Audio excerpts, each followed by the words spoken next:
Hello lovely people, ఇవాళ నేను మీకు గోధుమ పిండితో బిస్కెట్స్, వీటిని శంకర్పారే అంటారండి. నార్త్ సైడ్ అయితే మనమైతే గోధుమ పిండి బిస్కెట్లు అంటాం. మనం చిన్నప్పటి నుంచి వీటిని తింటున్నాము. చాలా టేస్టీగా ఉంటాయి, చాలా యమ్మీగా ఉంటాయి. ఇవైతే నా ఫేవరెట్ బిస్కెట్స్ అండి. మా ఇంట్లో నేనైతే రెగ్యులర్గా చేస్తూ ఉంటాను. గోధుమ పిండితో చేస్తున్నాం కాబట్టి హెల్దీగా కూడా ఉంటాయి. చేసుకోవడం అయితే ఇంకా ఇంకా ఇంకా ఎంతో ఈజీ. ఇవి మనం ఒక 1/4 కేజీ పిండితో డబ్బాడు శంకర్పారే చేసుకోవచ్చండి. డబ్బాడు, ఒక పెద్ద డబ్బా నిండా మనకి గోధుమ పిండి బిస్కెట్లు అయితే చేసుకోవచ్చు. చూడండి ఎంత క్రంచీగా, ఎంత సాఫ్ట్గా, ఎంత బాగా వచ్చాయో. వీటి టేస్ట్ అయితే ఇంకా అద్భుతంగా ఉంటాయండి. చాలా చాలా టేస్టీగా ఉంటాయి.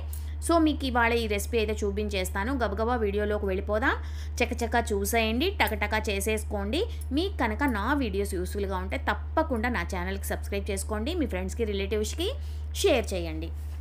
ముందుగా ఒక బౌల్లో నేను 1 కప్పు గోధుమ పిండి తీసుకున్నానండి. గోధుమ పిండి అయినా తీసుకోవచ్చు, మైదా అయినా తీసుకోవచ్చు, మీ ఇష్టం. తర్వాత దీంట్లో 1/4 కప్పు చక్కెర పొడి, చక్కెరని బాగా మిక్సీలో వేసుకుని అది వేసుకోండి. తర్వాత దీంట్లో 1/4 కప్పు నెయ్యి, 1/4 కప్పు నెయ్యి అయితే పడుతుందండి. 1/4 కప్పు నెయ్యి వేసి మనం ఫస్ట్ నెయ్యి చక్కెర బాగా కలిసేటట్టు ఈ గోధుమ పిండిలో చక్కగా చేత్తో ఒకసారి మనం కలిపేసుకుందాము.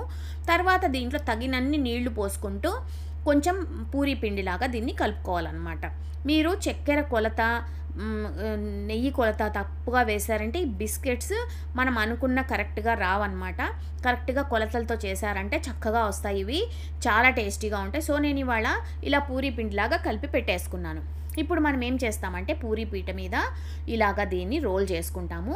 ఇవి కొంచెం థిక్గా ఉండాలండి. ఒక 1/2 ఇంచ్ థిక్నెస్ ఉండాలి, వీటికి 1/2 అంగుళం థిక్నెస్ అయితే ఉండాలి. ఇలా బాగా రోల్ చేసుకున్న తర్వాత ఒక కత్తి తీసుకుని దీన్ని మనం ఏ షేప్ కావాలంటే ఆ షేప్లో వీటిని ఇలా కట్ చేసుకోవచ్చు.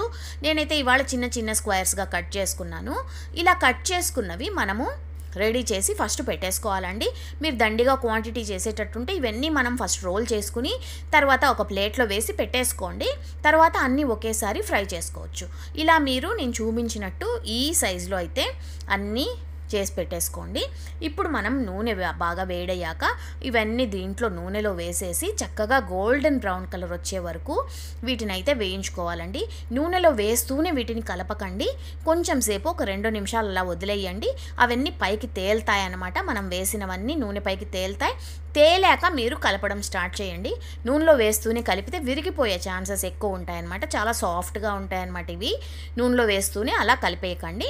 ఇప్పుడు బాగా నూనె పైకి తేలాక మీరు కలుపుతూ మంచిగా గోల్డెన్ బ్రౌన్ కలర్ రావాలి. ఇవి గోల్డెన్ బ్రౌన్ కలర్ వచ్చే వరకు వీటిని చక్కగా వేయించేసుకోండి. ఇవి మీరేంటంటే 1-2 నెలల వరకు స్టోర్ చేసుకోవచ్చు. ఏమీ పాడవవు, నూనె వాసన కూడా రావు. చక్కగా మీ పిల్లలకి కప్పులో వేసి ఇచ్చారంటే ఎంజాయ్ చేస్తూ తింటారు. హెల్దీ స్నాక్ అన్నమాట ఇది. తప్పకుండా ట్రై చేసి ఎలా వచ్చాయో నాకైతే చెప్పండి. నెక్స్ట్ వీడియోలో మళ్ళీ మిమ్మల్ని కలిసేంత వరకు ఉంటానండి. మీ విజీ.